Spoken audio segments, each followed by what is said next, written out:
Bom dia, seus lindos, suas lindas. Tchim, sextou, como é que vocês estão? Dia de análise de mercado aqui, de review, né? Onde eu vou passar as melhores oportunidades que eu vim observando aqui na parte da manhã para vocês, tá? Então, presta atenção aqui que temos oportunidades e notícias também, novidades, tá? Do mercado cripto para estar passando aqui, que pode ser importante para você. Então, gente, vamos lá. A gente sempre começa por ele, pelo lindo, né? O pai de todos, que é o BTC. E o Bitcoin hoje não vai ser só uma análise simples, ele está com oportunidades acontecendo. Então vamos lá, vou compartilhar aqui minha tela. Vai deixando o like aí enquanto isso, que o like de vocês é muito importante aqui para o canal. Lindos, Bitcoin hoje está abaixo, tá? Dos 46 mil dólares nesse exato momento, fechando aí, né, com 1% de queda agora. Mas ainda a tendência é de alta, tá? O último fundo que foi criado aqui no Bitcoin foi na base dos 44 mil. Então, qualquer coisa acima dos 44 mil é um fundo ascendente. Lembrando que teremos um suporte na EMA 12, onde ele está bem pertinho agora aqui no diário. 4 horas, vamos observar essa cunha ascendente, tá? Ontem eu falei sobre ela com vocês em live. Eu ainda não sei se vai valer a pena shortar essa cunha. A gente vai ter que esperar o rompimento para tomar uma decisão. O volume ele tá um pouco diminuindo aqui, ó. A gente vê, né, que no gráfico de 4 horas os últimos candles são de diminuição de volume. Então vamos ver como é que vai ser. A gente teve alguns picos de volatilidade essa semana por conta das novidades do ETF, mas já o Bitcoin se assenta. Na verdade, ele já está se assentando. Então, agora a variação dele está bem baixa. Está baixa também, pessoal, porque o pessoal está passando de Bitcoin para as altcoins, segundo o BTC.D, que analisamos também durante essa semana. Enfim, enquanto estiver assim, o Bitcoin não está sendo a melhor opção para operar, mas uma hora ele vai sair desse range, tá? E aí, quando romper essa cunha, a gente vai definir aqui conforme o volume. Bom, no 15 minutos eu vi uma oportunidade no BTC de lateralidade, tá? Só que aqui a gente tem que tomar muito cuidado. A gente tem um triângulo sendo formado, só que a gente tem que tomar muito cuidado. Por quê? Porque a gente precisa de força para poder entrar nessa operação. E se o Bitcoin continuar conforme ele está, não teremos força que vai fazer valer a pena essa entrada. Inclusive, a gente pode ter rompimentos falsos. Então, se você ainda não é expert em analisar volume, não entre nessa operação. Agora, se você já sabe como analisar o volume, inclusive, ó, aqui embaixo a gente vê volume também diminuindo bastante, né? Se na hora desse rompimento estiver propício, de acordo com o volume, eu irei entrar.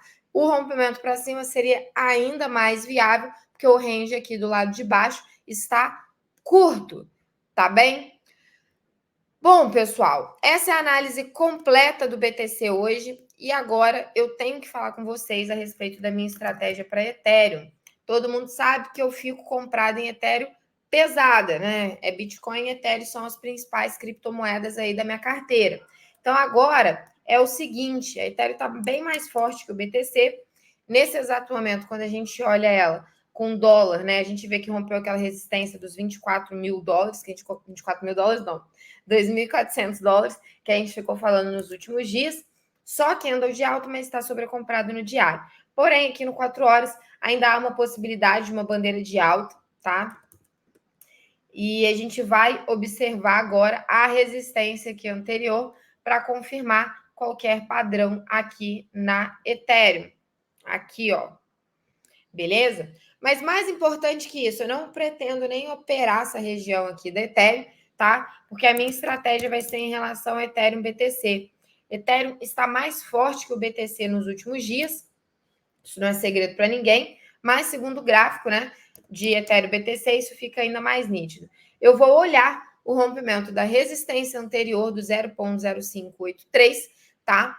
Para estar trocando um pouco dos meus bitcoins por Ethereum, caso haja esse rompimento, e precisamos de uma resfriada também no RSI para eu fazer isso, tá bom? Então, vou focar nisso aqui agora, trocar um pouquinho, rebalancear, né? Um pouquinho dos meus bitcoins para Ethereum aí, para conseguir dar um boom na carteira. Depois, quando o BTC.D reverter a tendência, eu volto com essas Ethereums para o Bitcoin, tá bom? Então, apenas uma forma aí de estar multiplicando o capital. Lembrando que não uso alavancagem para fazer nada disso. Quando eu opero paridade de moedas, é apenas para conseguir potencializar os resultados das minhas criptos, multiplicar as minhas criptomoedas.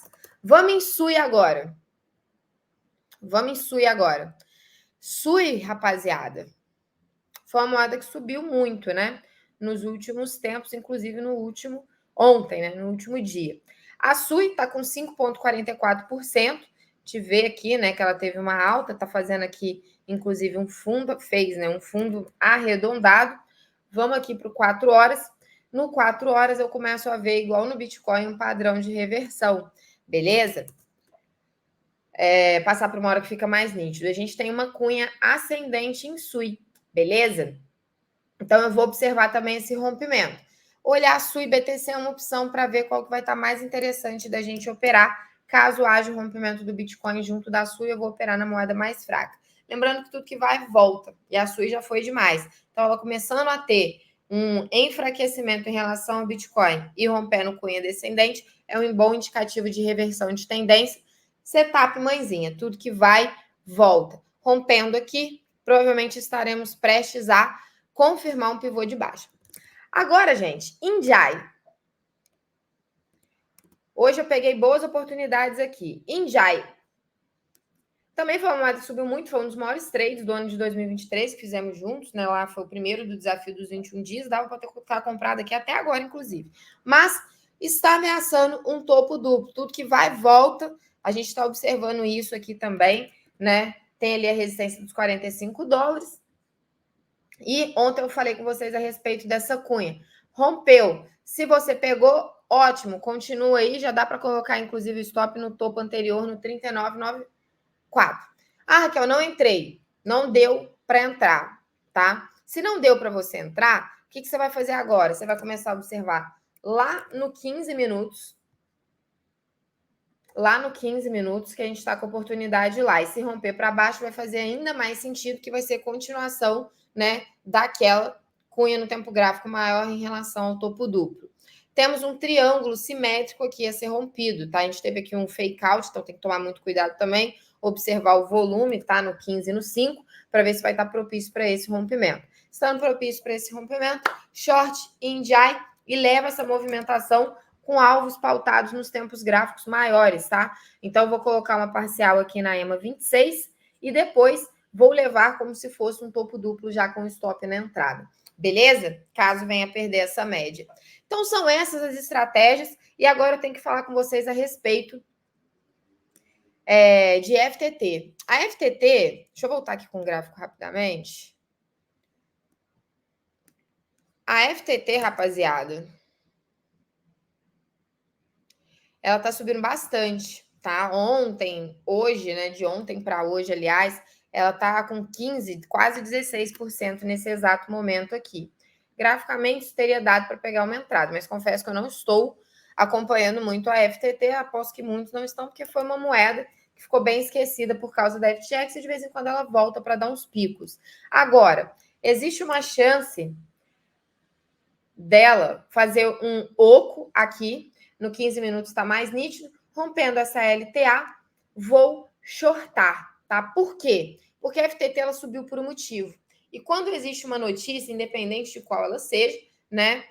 Geralmente notícia, o impacto é momentâneo, depois o mercado relaxa, né? O que acontece? A moeda volta a cair. Então, quem não pegou na ida, pega na volta, setup mãezinha. Preciso que haja confirmação de ombro, cabeça, ombro, né? O ombro direito, junto do rompimento da LTA. Então, você coloca essa LTA aí, na hora que ela romper, você vai confirmar se teve um ombro, cabeça, ombro. Lembrando que o RSI também, ele está bearish, tá? Então, a gente tem uma confirmação no RSI também, que provavelmente vem queda por aí. O que aconteceu com a FTT? Agora, vamos aos fatos. Só uma notícia ontem, que a FTX ela está tentando alienar, né? Vender as propriedades de luxo que existem na Bahamas. Foram mais de 200 milhões comprados em propriedades de luxo pela FTX. E essas alienações são justamente para poder cumprir com a dívida dos credores, tá? Então, todo mundo que perdeu a FTX é um credor da FTX hoje. E para poder cumprir com isso, né, eles precisam de autorização judicial para poder vender propriedade, para poder vender bens, e aí sim destinar esse dinheiro para os seus credores, tá? É um processo burocrático na justiça, mas ele está começando a acontecer e isso gera otimismo em relação aos investidores, tá? E aí o pessoal compra a FTT de acordo com essas notícias que, de fato, são otimistas aí, porque gera uma maior probabilidade de pagamento dos credores. Beleza? Seus lindos, isso é tudo que eu estou olhando no mercado agora na parte da manhã, tá? Qualquer novidade eu vou atualizando vocês, aos alunos nos aplicativos, tá bom? E quem mais quiser ter mais notícias também, obviamente não mando tudo que tem para os alunos, mas mando muita coisa lá no canal de transmissão do Instagram. Beleza? Pessoal, beijão para vocês. Tchau, tchau. Um ótimo final de semana e até segunda-feira às 18h15.